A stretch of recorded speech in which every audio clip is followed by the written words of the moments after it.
Good morning. Good morning. Yeah, we're awake. That's good. I'm a teacher. I gotta check that. 7 a.m. class. They're always my sleepy people. So good morning. Thanks for having me. I've been fortunate enough to call Fullerton my home since 2005, and I know for some of you I'm just a newcomer. But I've lived in 13 states. And California is the state that I've lived the longest. It's the one that both my children are from, and more importantly, it's the one that my wife is from. My family today is in Iowa, Texas, and Florida, so we're very much an extended family between my siblings and my father. My wife and I chose Orange County after 21 years of Navy service. From a lady who I married who had never moved in her life. She married a sailor, and the Navy saw fit to move us 10 times in 18 years.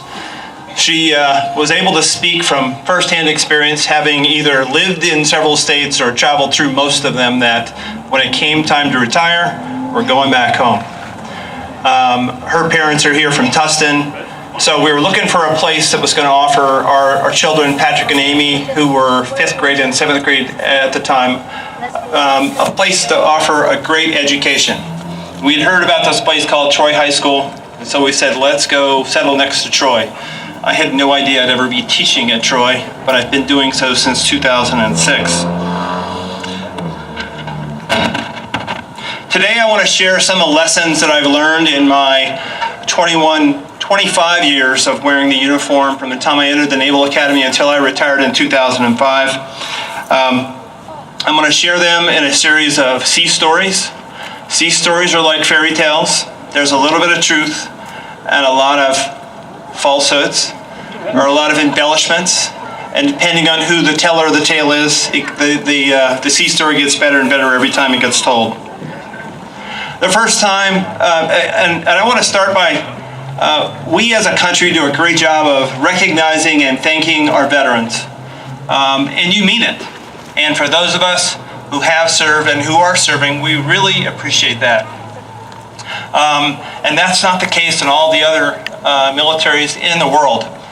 In 1999, I had a chance to serve with Lieutenant Commander Adam Miraz from the Australian Navy. We were both assigned to the U.S. 3rd Fleet. And he explained to me that in Australia, there were no military discounts. There was no Veterans Day. The military was something that people happened to have joined, but nobody really said thank you for that. 4 years later, I was assigned to NATO in Europe. I was the only American on a frigate squadron staff. And we had sailors and ships from 8 different countries. And again, I got a chance to experience how most of them weren't drawn because of patriotism, weren't drawn because it was something that they always wanted to do, but it was something that they personally wanted to do. And I felt that they were kind of missing out, that our country does this better than most. I personally was thanked for the very first time in New York City. In the year 2000, I was pumping gas. I was the commanding officer of the Naval ROTC program in New York City. And I was wearing my Navy khaki uniform, and a fellow motorist said thank you. And I wasn't quite sure what had just happened there, because I was just pumping my gas. But he goes, no, thank you for your service. And I said thank you. I didn't know really what else to say, but that has become my reply, because when I was in charge of Troy's Navy Junior ROTC program, the young men and women that you see in front of you are not in the military. They understand that, but yet they wear the uniform that represents those who serve. And so the quickest way for them to reply when somebody says, thank you for your service, is thank you. Or excuse me, you are welcome, because that just kind of sums up things. Again, all those who are veterans and those who are close family members, veterans, please stand.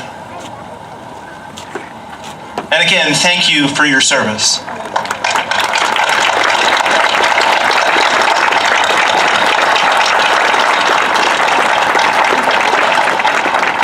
On September 11th, 2001, my duty station was as commanding officer of the Naval ROTC program in New York City. I was teaching at the New York Maritime College, 15 short miles from the World Trade Center. Having walked outside and watching the towers burn for about 10 minutes, I figured out, okay, it's time to do something. I went to the college president's office, and it was there that he and I and the dean of students were trying to figure out what was next. And the college president decided, well, let's cancel classes for the day. I was thinking, well, okay, that's a pretty obvious call. But we were a maritime college. We had a lot of boats because we were training our college students to become officers in the merchant service. So I turned to the dean of students, who was a merchant captain, not a military man, and said, we need to send our boats down to the southern tip of Manhattan. And he answered, no, they will call us if they need us. And I'm thinking, there's chaos down there. They don't know who to call. They don't know what they even need. But I let that pass. But my lesson from that is, in time of crisis, don't expect for others to tell you what to do. You have to decide for yourself what needs to get done. And if you do something, others will follow. As I left the president's office, I went to the Naval ROTC offices, and there was a TV that was on. My staff was watching the news. It was the first time I'd had a chance to see the TV. For most of you, if you were not in New York City, you knew more about what was going on than those of us in New York, because we were watching things burn, but we didn't know why. We didn't really know what had happened. We had no idea that something had just crashed into the Pentagon. But as I watched that TV screen, they flashed across the bottom of the screen that the airspace across the U.S. is closed. And as an active duty officer, I knew right then we were at war. I didn't know who against. I didn't know why. But for those of us in uniform, it's time to buckle up. A few minutes later, Midshipman King came running up to me and he goes, sir, what are my orders? Midshipman King had been in college for 2 weeks. He'd been part of our Navy ROTC program for 2 weeks. And yet he already knew it was time to serve. But my reply, all that I could offer him was, Mr. King, in 4 years after you get your commission, then that will be the time that we as a nation are going to call upon you for your service. Later on that afternoon, I was finally able to reach out and call my wife via cell phone. Cell phone coverage in New York City was absolutely horrible that day. Everybody was trying to use there. One of the towers had a very large cell phone repeater that went down. And so as I'm explaining to her that I'm going to be late that day for obvious reasons, she said, I'm going to be late too. And I had to pause and ask the question, why? Because you're a reading coach at our children's school. You're 30 miles away from Manhattan. Why are you going to be late? She goes, all of the teachers and all the staff, we are waiting here until every child gets picked up. And the realization was, a lot of kids had lost their parents that day. They had lost their parents because they worked in an office building. Now, if you're a terrorist, if you're somebody who wants to conduct a war against the U.S., I wear the uniform. I have the training, I have the skills, bring it on. But to go after somebody that works in an office building, that's pretty low. Right. I've memorized most of this, but I got to keep up. Thank you. Prior to 9/11, my father served in the Army he enlisted for 2 years, then later on went to college and was commissioned as a second lieutenant as a quartermaster. My second and third years of life was down in Fort Benning, Georgia. Despite that young age, I still have some faint memories of helicopters flying overhead and some very red mud. So, later on, when I was in high school, my dad relayed 2 lessons that he had learned in his time. One was enlisted and make things happen. When he reported to take command of his company, he had a conversation with his first sergeant, and my dad's my dad's statement to the first sergeant was, First Sergeant, I'm commanding this company, but you're running this. As a high schooler, I really didn't quite understand what that was. Later on in life, I knew a lot about what that meant. Additionally, the Army tradition back in the 1960s was that on New Year's Day, all the officers would make a formal visit to the base commanding officer in their best uniform, white glove, name card in hand, and yet these new second lieutenants, none of them owned a complete set of uniforms. But they'd worked out a way so that they figured out who was going to show up first and made sure that that officer was fully clothed, in the proper uniform, and then they would switch off. And so by the end of the day, everybody had done their part, even though there was about 3 complete sets of uniforms amongst the 10 of them. So I entered the Naval Academy in July 1980, and Mother Nature threw me a quick lesson 1 month later. We were out on the Severn River in our second sailing lesson, and a squall, which is a localized, pretty violent thunderstorm, came down the Severn River. There were 4 of us in the sailboat plus a Navy ensign, and very quickly the sailboat capsized. Remember, this is a sea story, so some of it's right. There were jellyfish biting, there was hail, there was wind, there was rain. I promise. They eventually fished us out of the water, and they put us back on the pier, and they counted our noses 3 times to make sure that we were all there and everybody was okay, and we were. And the seniors really didn't give us much sympathy because we were plebes, we were freshmen in the Naval Academy. It was time to move on to the next evolution. And I'm sitting there thinking, I've been in the Navy less than a month and I lost my first boat. The next summer I was on board a guided missile submarine. We were in the U.S. Virgin Islands, and the captain called swim call. Where are my fellow sailors here? Okay, swim calls don't happen that much out at sea, despite what people think. And on a submarine, even fewer times. So on a submarine, you jump off the sail, which is the black part that's sticking up above the rest of the submarine, and then you swim around some, and to get back on board, you swim around to the bow. We were a nuclear-powered submarine. They didn't want us anywhere near the nuclear reactor back aft. And so you walk back up on the bow. Well, the bow's got some marine growth, and I wasn't paying very close attention. As I walked up, I slipped and did a face plant into that nice, soft metal deck. Came up missing a tooth. I have my first nickname in the Navy, a midshipman snaggletooth with a lisp.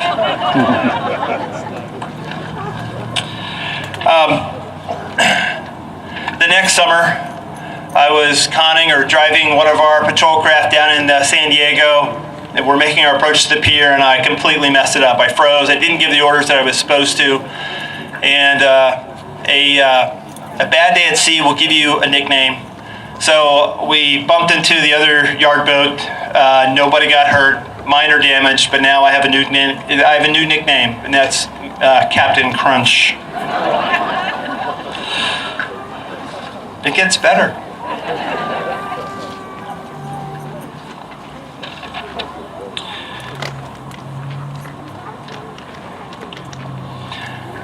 Now I'm going to move on to life when I was active duty after I'd got commissioned. My very first ship was going to be the USS Reuben James. She was being built in San Pedro in the old Todd shipyards next to Long Beach, back when we had a Navy base here in Long Beach, for those of you that remember those days. And we were the first ship to hold the name Reuben James. So as a young ensign, I'm like curious, hey, how do we, what were the other 2 ships that held the name? And this is, for the cadets, it was life before the internet. You had to go to the library and find a book. And so I look and I find the first ship was built at the end of World War I, but she was the first ship we lost in World War II. But she wasn't in Pearl Harbor. She was doing convoy duty. We were escorting merchant convoys as far as Iceland, and the Brits would take over from there to take them to England. But the Germans really didn't care. So October 31st, 1941, a German U-boat sent a torpedo into the Reuben James, and she sank. We lost 100 sailors. 44 survived. And so it was my quest to try to find some of those survivors.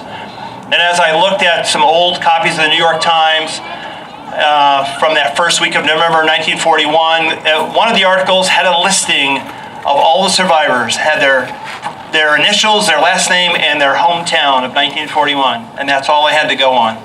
After a lot of phone calls and a lot of people trying to help me out, I found the leader of the Survivors Association, and we were able to have 12 of those survivors who came to our commissioning ceremony here in Long Beach in 1986. They were able to pass on some of the traditions of what it was like to be on that first Reuben James. That really helped our ship. But it was amazing how many of those 12 survivors were still back in their hometowns in 1941. For those of you who have served, I'm sure several of you are here from California. You joined the military from California, and you did your time, and then you came back home. And thank you for that. Then there's others like myself, served a lot of time in California, said, no, this is my new home. So.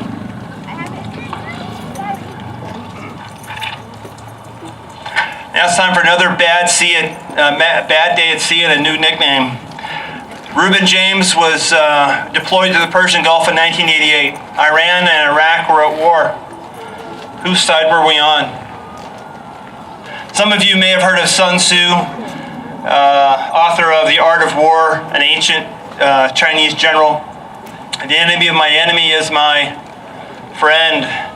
Okay, Iran had not been nice to us in 1979, having occupied our embassy for 444 days and keeping our Americans hostage for that time. So anybody who was against Iran was our friend, even Saddam Hussein. Yes, Saddam Hussein.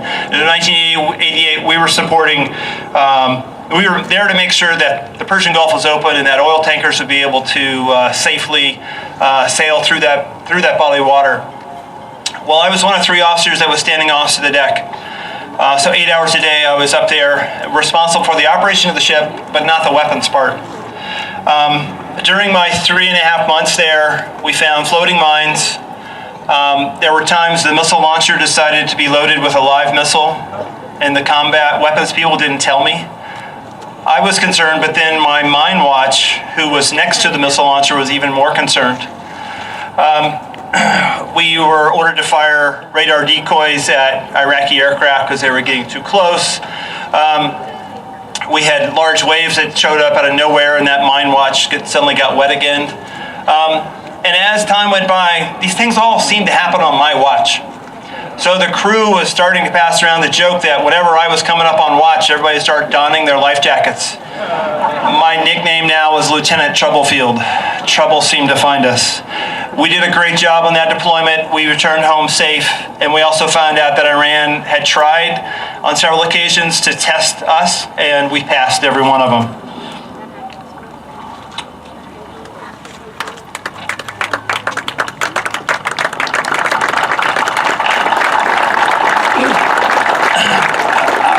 I want to finish today as a Navy father talking about those who you have family members who are serving. The Harris family is has a large influence on the veteran groups here in Fullerton. Their wife Katie is stationed in Europe. My son today is on a ship, the USS Chung Hoon, that deployed for the Persian Gulf last week. As a family member, life's different. You don't get to make any decisions. You're really at the mercy of whatever the military decides is going to be their schedule. When I retired in 2005, both my son and daughter had decided that, no, Dad, you need to stay in. We really think going on board ships is really cool. My wife was to the point where we could drive down to Navy base and she could tell you every ship type for all of the ships that were next to the piers. We understood what was going on. So when my son reported to a ship, they pulled into San Diego for about a week, so we made the trip down to San Diego to have dinner. And after dinner, we said, Patrick, now you're going to give us a tour of your ship. And he goes, I don't know how to do that. I said, that's okay, we do. So we went to the pier and we said, okay, see the officer deck there? You're going to go tell him that your family's here and that you're going to give us a tour. But Dad, I don't know my way around the ship yet. That's okay, we do. So, the Navy's done great things for him. He was kind of a wayward 20-year-old, and looking for something to kind of figure out what was going on. And today, at the age of 25, the Navy's done great things with him, and he really enjoys what he does and how he does it. Again, thank you all for being here today. For the cadets, thank you for not falling out. Appreciate that. And to, again, all of our veterans, thank you for being willing to serve for our great country. Thank you.